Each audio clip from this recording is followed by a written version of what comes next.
Aloha and welcome to the Embodied Healing Self podcast with your host, Jen Mons. Each week, join me for soul-inspired, conscious conversations around embodied healing and awakening to your soul's purpose. Thank you for listening in. Aloha and welcome back to this week's episode of the Embodied Healing Self.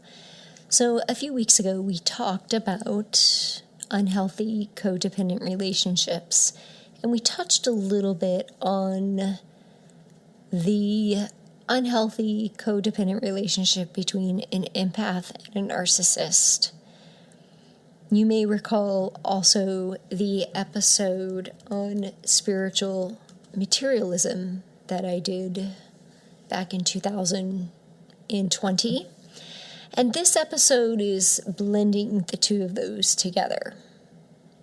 It's a question or a concern that comes up with some of my clients as, they really begin to own their role as a healer or a coach in the world, where they become aware of the fear around kind of the ego and not wanting to be seen as I know better than everybody. And I can tell you right now that if you already have that concern, you already are not showing signs of a narcissist. So as we dive into this, let's just talk about what a narcissist is. A narcissist is somebody who lacks compassion or empathy. They like to control things. They like to be the center of attention. They can appear to be very charismatic, very magnetic, and they'll use that to get what they want. They may tell you things that you want to hear so that they get what they want from you. So in other words, they really look at people as a means to an end. They typically can easily pathologically lie, which, a narcissist can be a sociopath, but not all narcissists are. But if they're easily creating pathological lies and using people with no regret, if they can be angry and condescending and not willing to accept blame for anything, not willing to take radical self-responsibility for their actions, they may speak to you in a very condescending way, then this is probably the sign of somebody who has narcissistic tendencies and probably a relationship that you don't want to be in, because there can be a lot of emotional and verbal abuse that comes in this unhealthy relationship.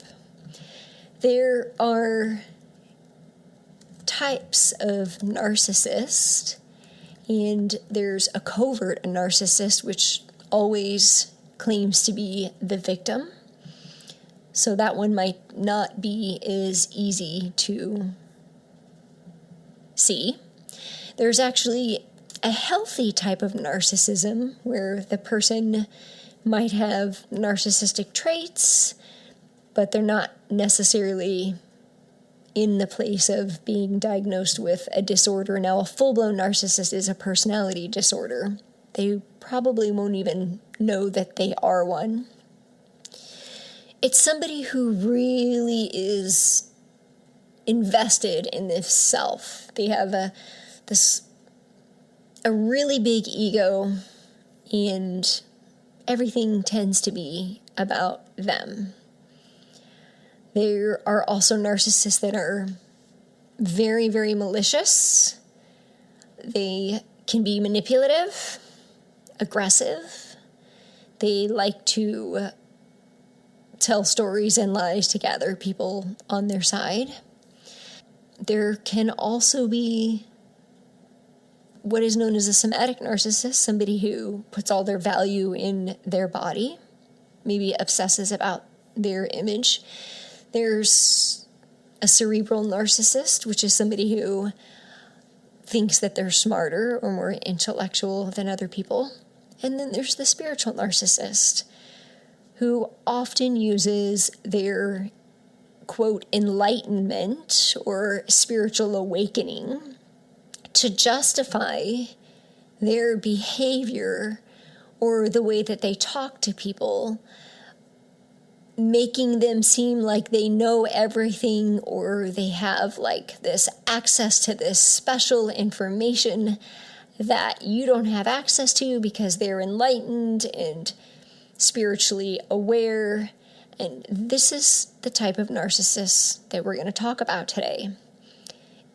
This person is very ego-driven and is very dangerous because their deceit and deception is coming from a place of believing that they own special information that you don't have, that they are here to teach, and that the only way you're going to get it is through them, when really all of us have an open channel to source energy, to God. There is nobody that we have to go through in order to receive this. And so a spiritual narcissist may be somebody who claims to have like a special knowledge or awareness to even to help people to heal.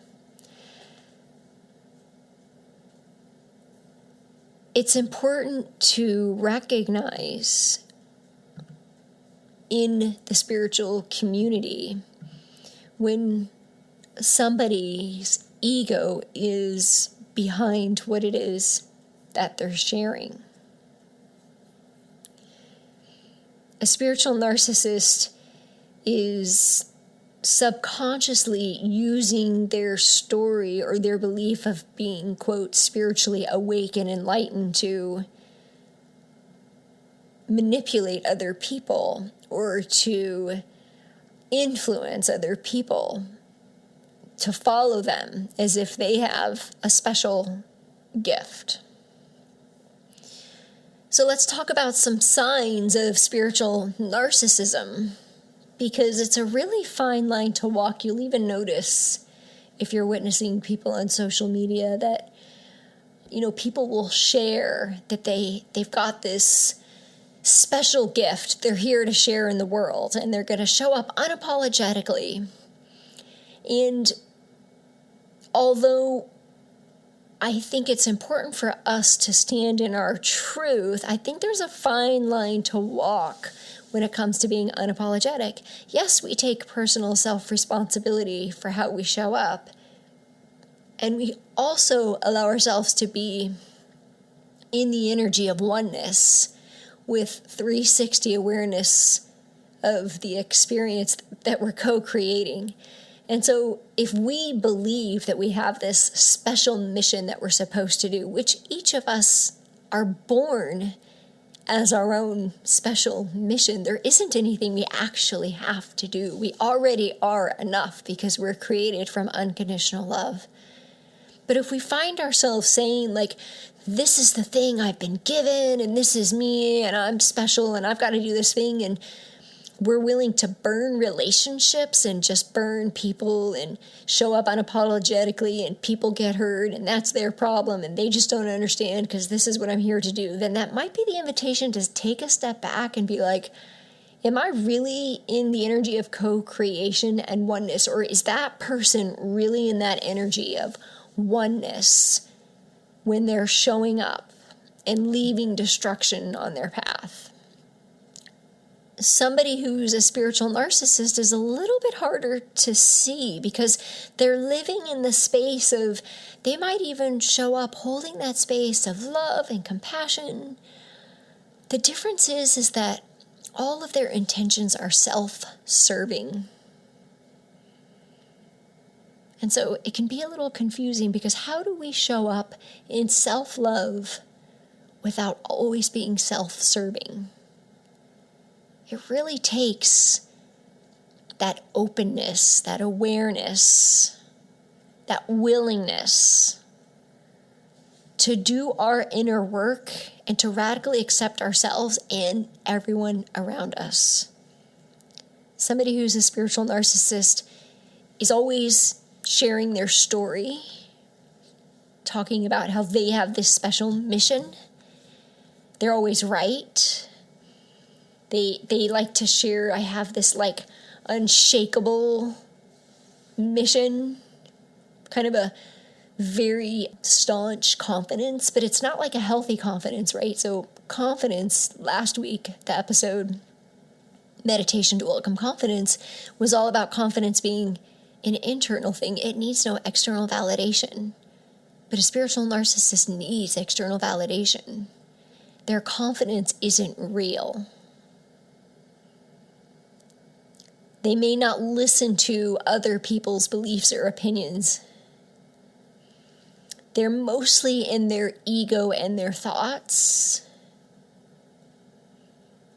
They often, if you're in a conversation with them, you may invite them to consider something else and they probably don't hear it. And then later on, they may even come up with the same idea and they will think that it was their idea.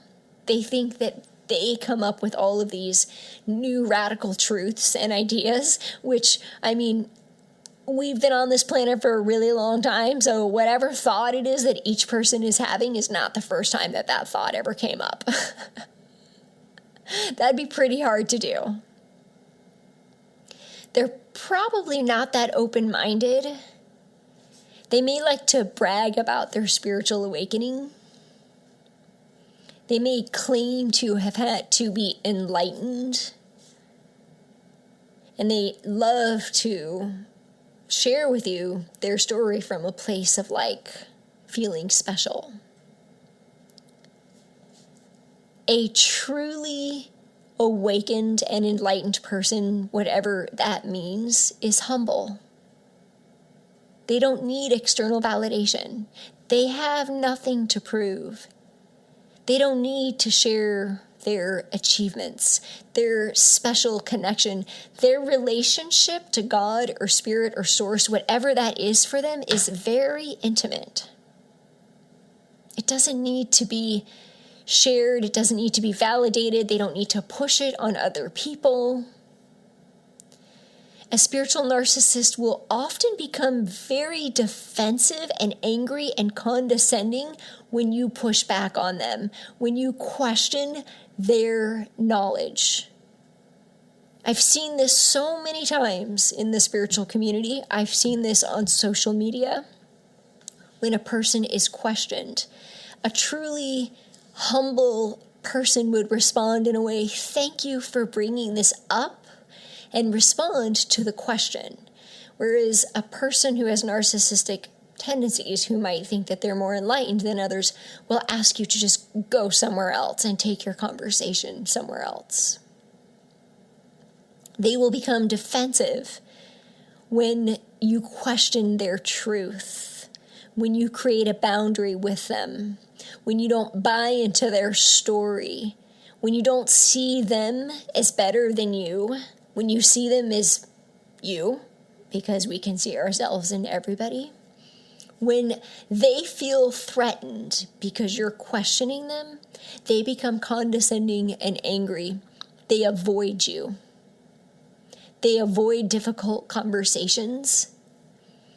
They can also show up in a positive way. This is where it can become really dangerous, is we hear the term spiritual bypassing. They can also show up in a way where they really want you to believe that if you're on this path, everything is positive. And it's superficial. So this is how spiritual narcissism can be tricky, because we all know that's not true. Nobody on this planet gets by without challenges and grief and loss and self-doubt and sadness. Nobody. It's part of our human experience. Now, some people who are here to motivate others, if it's a coach that's talking about confidence or motivation, or they're a motivational speaker, they're probably going to share the story that they overcame. But if it's somebody who pretends to never be angry and never wants to have difficult conversations, creates a boundary with you when things get uncomfortable, thinks that they know everything, tells you they've got now it's time for you to do this. Now it's your time to do this. Now you're ready for this, as if they have some higher education, some higher knowing than you do, which nobody has a higher knowing about you than you. But if they claim to have that for you, then it's just something to kind of discern in a person. And this can be really tricky because, we may be seeking out coaches or healers or even intuitives, right? Like it's a really, really good intuitive is hard to find because they have to be so committed to their own inner excavation that none of their stuff comes through in that session. And that is really hard to do. It's very hard to find. They have to be so grounded and so non-attached to everything that comes through to them and so clear. And we all have access to this information. So the more committed we are to our inner work and creating that clear space, then the more clear energetic communication we can receive, because all it is really just showing us that we're all connected to one another through this unified field. That's what it is. So someone who claims to have special powers, I think we all have access to what it is that person is claiming is special. Now, the difference is that some people are willing to do it and some people aren't. Some people are willing to communicate with, people on the other side, and some people aren't. And it takes some training to learn how to do that. I believe that if we want to, we can all do it. But some people claim it's a special gift only given to them. So a spiritual narcissist can be somebody who you may notice they spiritually bypass difficult situations, and they get really annoyed or avoid when they're confronted with anything negative. They create boundaries in friendships. They create boundaries in relationships. They don't want to have anything to do with anything negative that you're bringing to them. They are not willing to probably even share their own challenges. They may not even be willing to talk about their negative experiences. Now, on the other side of that, you may find a spiritual narcissist that is trapped in their own trauma. And so they believe that their purpose is from their identity to their trauma. So we can see this in so many different perspectives. And maybe you've even noticed yourself connecting or resonating with one of these that we've already spoken to already, because there's a really fine line to walk. We want to create awareness around our personal growth without being attached to it, without it identifying us, in a very humble and graceful way. A spiritual narcissist is probably somebody who's very judgmental. They probably judge other people. They probably gossip about other people.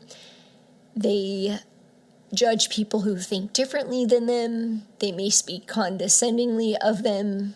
They have this overall sense of pride, as if they know better than other people. And so you'll notice that oftentimes they feel the need, really because of their likeliness that they're feeling insecure in some way, have the need to speak negatively about other people.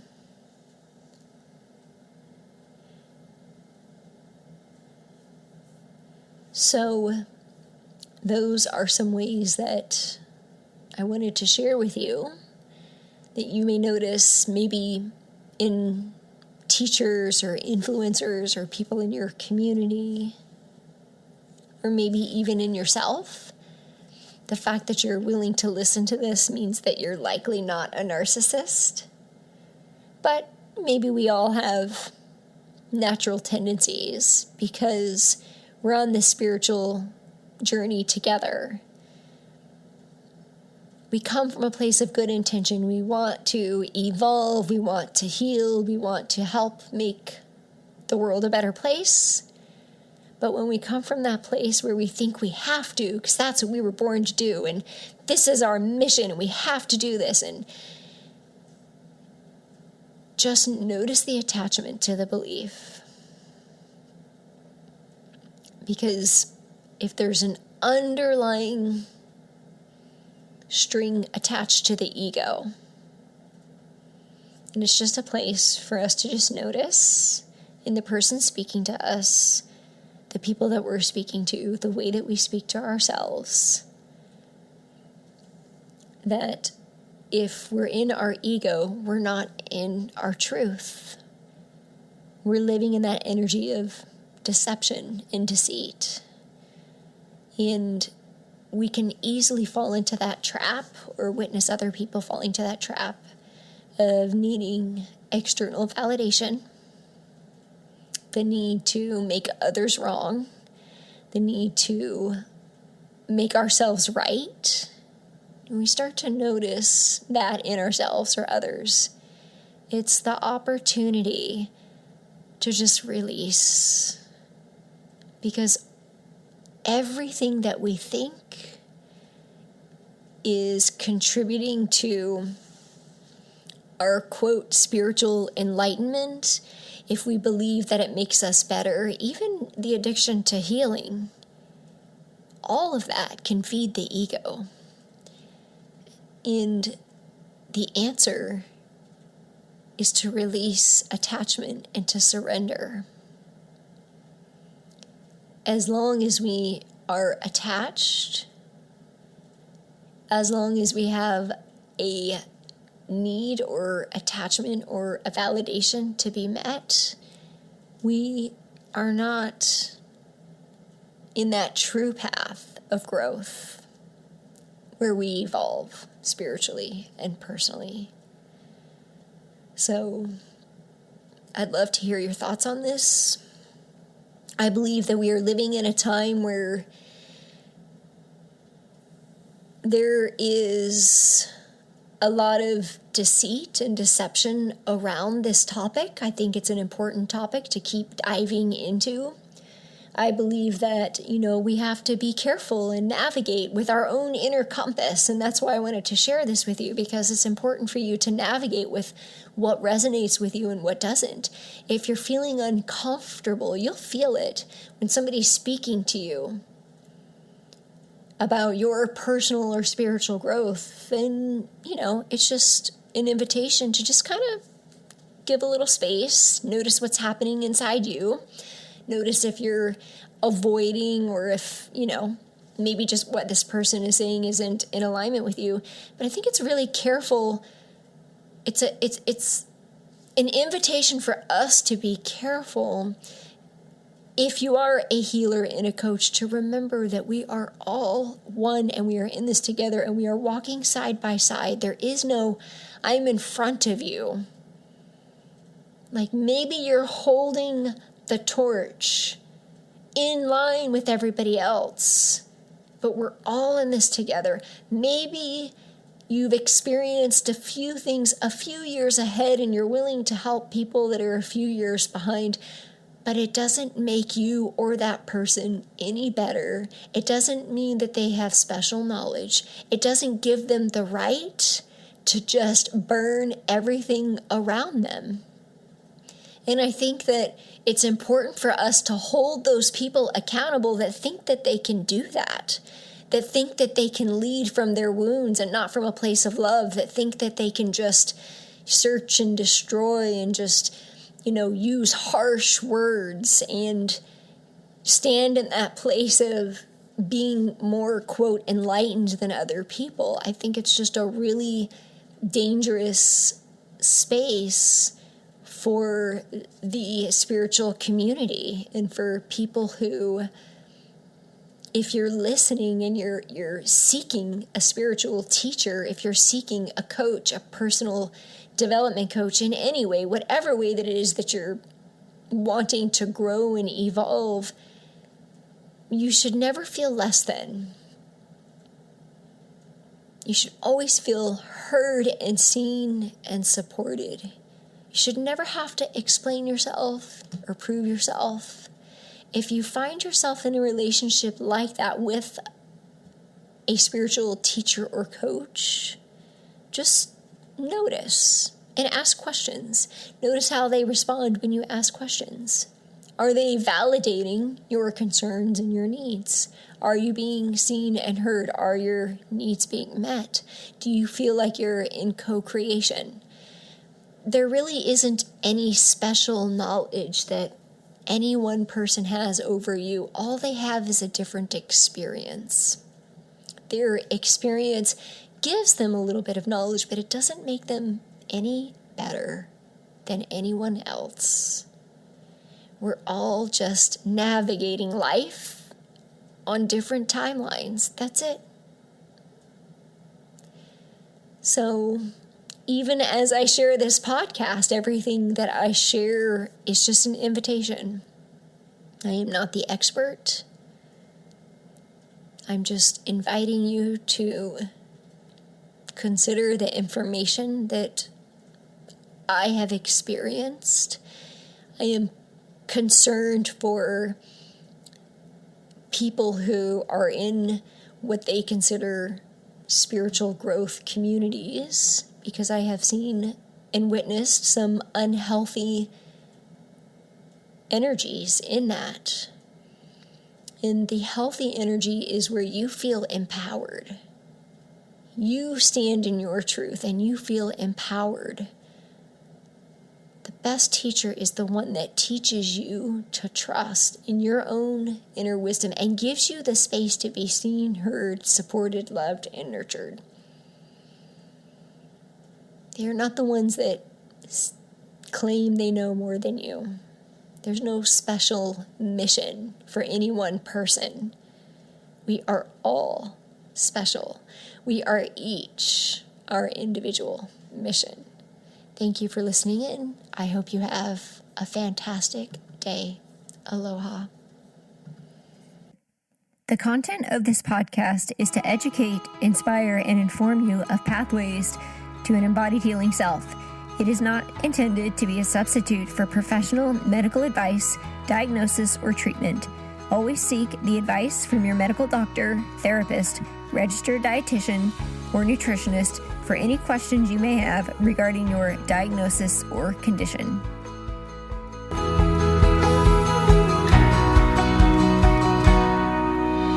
Hello, friends, and thank you so much for joining me today and being a part of this community. I know there are many other podcasts that you could be tuning into, and I am deeply honored that you chose to listen in and be present with me today. I love and cherish and appreciate you, and I want to invite you to join our tribe and Facebook group under jenmons.com/connect. I would also love to gift you your guide to discovering and overcoming the self-limiting beliefs standing in the way of you living in optimal health, more energy, fulfillment, and self-confidence to create an embodied, healthy, whole you. You can find this at jenmons.com/tribe. I also have one small request to help spread the love. In order for this podcast to show up in the feed of social media platforms of other like-minded people, we need reviews. So please head on over to jenmons.com/podcast to leave a review. You will also find other inspiring episodes on that page. So I personally read these reviews weekly and would love to give you a shout out and share your kind words with our listeners. You can find me on Instagram and Facebook as Jen Mons or The Holistic Coach with the W Holistic and Jen Mons, JenMons.com. Thank you so much and have an amazing day. Aloha.